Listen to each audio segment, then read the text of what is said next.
Pessoal, tudo bem? Hoje um vídeo super importante. Vamos falar dos 5 estágios destruidores da inveja. Um tema de grande relevância. E antes da gente começar, vou pedir aquele seu gentil favor de curtir, comentar, compartilhar e principalmente se inscrever aqui no canal, apertando ali a notificação todos, para que esses vídeos cheguem para você e você não perca nenhum dos nossos lançamentos aqui no canal e a gente consiga distribuir essa mensagem para o maior número de pessoas possíveis, tá bom? Bom, começando aqui o vídeo falando do assunto, a inveja é um tema de relevância gigantesca na vida do ser humano. Ela já foi retratada na música, já foi retratada na história, é retratada na filosofia, é falada na religião, na teologia. A inveja é estudada pela medicina porque gera efeitos na saúde física e psíquica do ser humano. Então, um dos sentimentos que tem uma natureza de agir e reagir com o ser humano é a inveja. Claro que no vídeo de hoje nós vamos trabalhar a inveja no sentido cristão, na visão bíblica. E, obviamente, também eu não vou esgotar todos os efeitos que a inveja causa, ainda que teologicamente, na vida do ser humano. Eu estou me baseando no livro de Gênesis, capítulo de número 4, uma história muito conhecida, que é a história de Caim e Abel, que é o primeiro momento da história que nós vemos a inveja agir na vida do ser humano. Então, quero falar de 5 estágios destruidores da inveja, mas, obviamente, tem muito mais coisas que podem acontecer com quem é tomado, submetido por esse sentimento vil. Então esse vídeo não vai esgotar o assunto, mas com certeza, se você se atentar nas dicas que nós vamos tratar aqui e que a palavra de Deus ela é viva e eficaz para te tirar dessa influência negativa, com certeza você vai ter uma vida muito melhor e abençoada. Então vamos lá, Gênesis capítulo 4 vai tratar, vai dar continuidade à história pós-queda. Se você lembrar, Deus cria o mundo, Deus cria o ser humano e o ser humano cai, o ser humano desobedece a Deus. Adão e Eva ali, eles cometem o pecado da desobediência, o primeiro pecado do mundo, afligir a ordem direta de Deus. Comem do fruto da árvore proibida. E por isso, eles são condenados, saem do jardim do Éden e têm os seus primeiros filhos. O primogênito do casal Adão e Eva é Caim. E Caim, quando Eva o tem, ela vai dizer, olha, alcancei do Senhor um varão. É o versículo 1 de Gênesis capítulo 4. Caim vai se tornar um lavrador, versículo de número 2, e Abel, seu irmão mais novo, vai se tornar pastor de ovelhas. A diferença entre Caim e Abel no relacionamento com Deus era notório. Abel, ele ofertava ao Senhor da sua primogenitura, dos primogênitos que ele recebia dos seus rebanhos. Então, Abel, como pastor de ovelhas, toda vez que a ovelha tinha ali a sua cria, ele ofertava a Deus o primogênito, o melhor, o primeiro, sempre era para Deus. Caim, não, Caim trazia do fruto da terra. A Bíblia não diz que era o primogênito, não eram os melhores, não eram os primeiros frutos da terra. Então faz-nos entender que Caim pegava ali talvez da sobra, talvez do resto, ou não dava uma importância grande a esse cerimonial com Deus. Dito isso, versículo de número 5, a Bíblia vai relatar que Deus, então, ele se atenta, ele se agrada da oferta de Abel, mas não se agrada da oferta de Caim. Esse é o resumo da história. Abel, com as suas atitudes, agradou a Deus. Caim, com as suas atitudes, desagradou a Deus. E o que isso vai gerar? Impressionante. Até esse ponto da história, Deus não está fazendo nada, nem com Caim, nem com Abel. Mas a má atitude de Caim vai gerar dentro do próprio Caim, olha que interessante, um sentimento terrível, um sentimento autodestrutivo. Então perceba que quando a gente quer culpar outras pessoas, das situações, das circunstâncias da vida, o ideal é, numa primeira análise, olharmos para o nosso interior, para os nossos próprios erros, que normalmente, comumente, a gente consegue resolver as coisas, porque o erro, na grande maioria das vezes, não está com o terceiro, não está com o próximo, não é só o governo, não é só o pai, a mãe, o namorado, o marido, a esposa, o patrão, a patroa, a empresa. O erro, na grande maioria das vezes, está dentro de nós. E fica fácil corrigir quando a gente olha para dentro de si. Mas a inveja, ela é um sentimento que não deixa isso transparecer. E o primeiro estágio destruidor de alguém que torna-se invejoso é a ira. Versículo de número 5 vai dizer que Caim, então, irou-se fortemente. Começou a nascer dentro de Caim um sentimento de ira, um sentimento de raiva, um sentimento descontrolado. E o que uma pessoa quer fazer quando ela está com raiva? Normalmente, ela quer descontar em alguém. E o problema da inveja é que o invejoso, ele sabe, no fundo, dentro de si, de que ninguém é culpado, a não ser ele mesmo pelo seu estágio. Vamos voltar ao início. Quem cometeu uma má atitude diante de Deus? Caim. Caim ofereceu qualquer coisa para Deus. Deus não era obrigado a aceitar qualquer coisa de Caim. Mas veja que Deus até esse momento não reprime Caim. Ele apenas se agrada da oferta de Abel. A posição de Deus com Abel desagrada Caim. Olha o invejoso. O invejoso não está olhando para si e agradecendo de não ter uma reprimenda, porque Caim merecia ser reprimido por Deus. Mas Deus não fez nada com ele nesse primeiro estágio. Mas Caim vai olhar para o que Deus faz com Abel. Caim não está preocupado de ter recebido a misericórdia de Deus naquele primeiro momento. Caim está preocupado com o agrado que Deus teve da oferta de Abel. Isso vai gerar nele a inveja, e a inveja vai gerar, como eu disse, uma raiva descontrolada. E aquela raiva vai lhe consumindo. Esse é o primeiro estágio. Você vai sendo consumido pela raiva da inveja, pela ira da inveja. Porque a raiva da inveja é diferente. Porque uma raiva comum, uma ira comum, às vezes a gente ira por alguma coisa que é justo. Alguém fez um desagravo a você.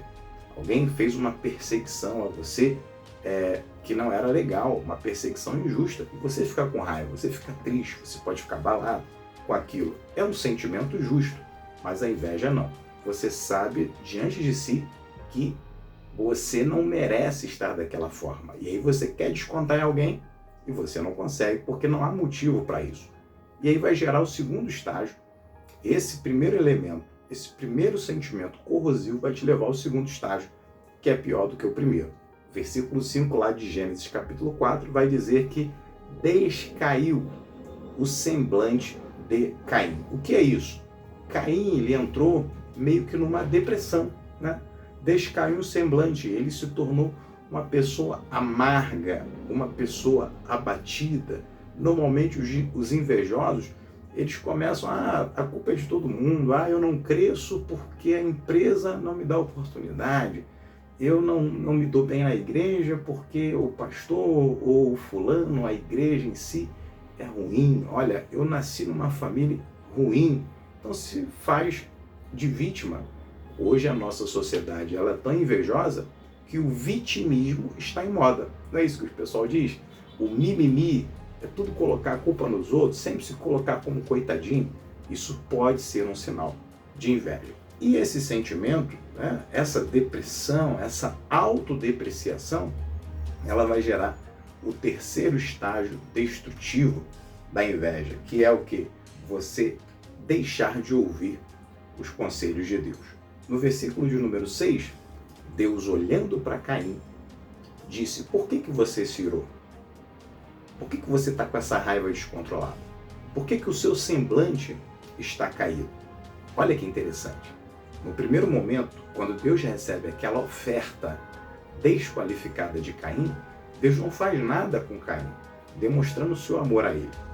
No segundo momento, quando Deus olha para Caim, Caim está com raiva, Caim está ali irado, Caim está reclamando de algo que ele mesmo cometeu. Deus, mais uma vez, vai como um pai zeloso, um pai misericordioso, vai buscar aconselhar Caim. Mas Caim, nesse momento, ele não ouve mais a voz de Deus.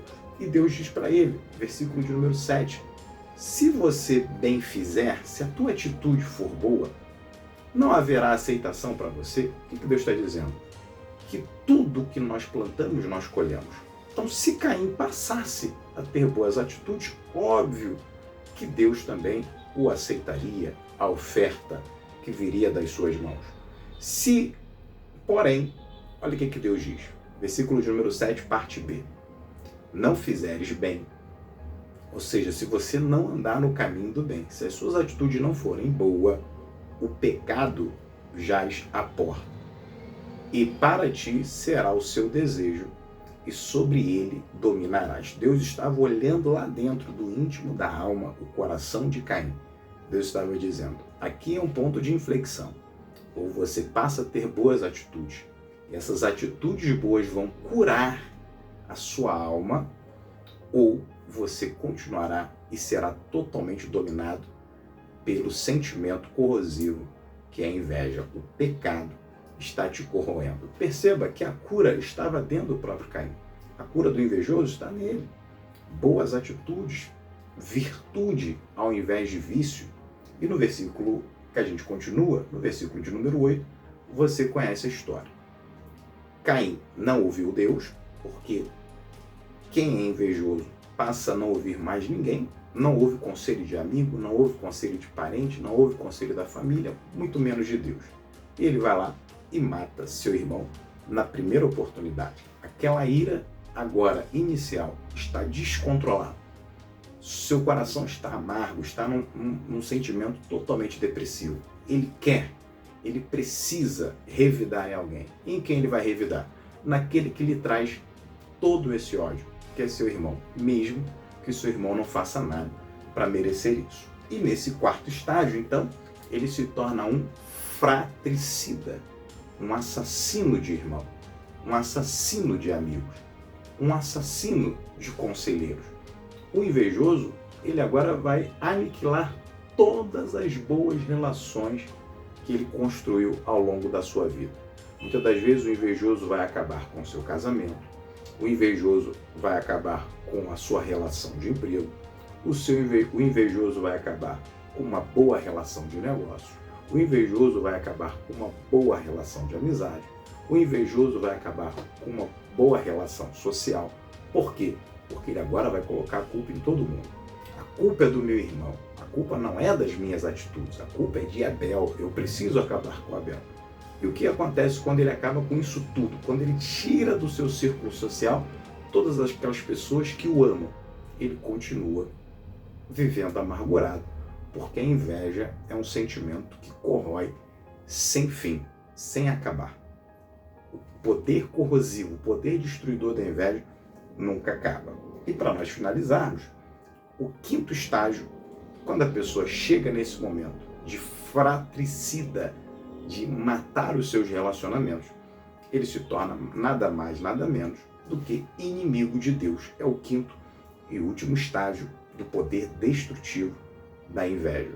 Porque na Bíblia, o maior dos mandamentos é amar a Deus acima de todas as coisas e amar o próximo como a si mesmo. Se você ama o próximo como você mesmo, você também tem condições de amar a Deus. Porque como vou amar a Deus que não vejo, se eu não amo o próximo que eu estou vendo? Então, quando você é invejoso e se torna fratricida, quando você acaba com a criação de Deus, que é o seu irmão, você não tem mais condições de estar próximo de Deus. E aí, no versículo de número 9, Deus então diz para Caim, Caim, onde é que está o teu irmão? Ele agora nesse estágio de inimigo de Deus, as suas atitudes são completamente ruins. Ele vai dizer, primeiro, não sei, ele mente. Depois ele diz, sou eu o guardador do meu irmão? Sou eu cuidador do meu irmão? Sou eu babá do meu irmão? Numa linguagem mais atual. Então, segundo, ele afronta a Deus. Então ele agora é um homem mentiroso. E ele agora é um homem que está afrontando o próprio Senhor. Versículo de número 13, Deus então vai corrigi-lo, ele não aceita a correção e ele diz para Deus, né? Olha, o meu pecado é muito grande, não tem perdão para mim. Ele nem espera Deus falar com ele, ele nem espera Deus terminar a sentença dele. Ele já diz para Deus, meu pecado é muito grande, tira-me da tua face.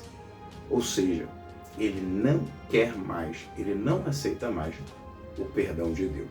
E assim, Deus então concede e ele se afasta. Versículo de número 16, você que abriu aí a sua Bíblia, vai dizer assim, saiu Caim de diante da face do Senhor. Esse é o término de todo invejoso. Quando você chega nesse estágio, você já está diante de Deus, você já está diante da sociedade, fora da sociedade, você já está longe de tudo que é bom, tudo que é amável, tudo que é louvável. Mas se você quer um remédio para a inveja, cure as suas atitudes. Retorne da onde você começou. Deus sempre tem um perdão para você. Sempre dá tempo da gente retomar o caminho que Deus deixou para nós. É a gente curando as nossas atitudes ruins, colocando atitudes boas, pedindo a Deus. Tudo começa a dar certo. Que você seja Abel e não Caim. Não esqueça, curta, comente se você gostou e compartilhe esse vídeo para que mais pessoas sejam alcançadas por essa palavra. Fique com Deus, que Ele te abençoe a cada dia.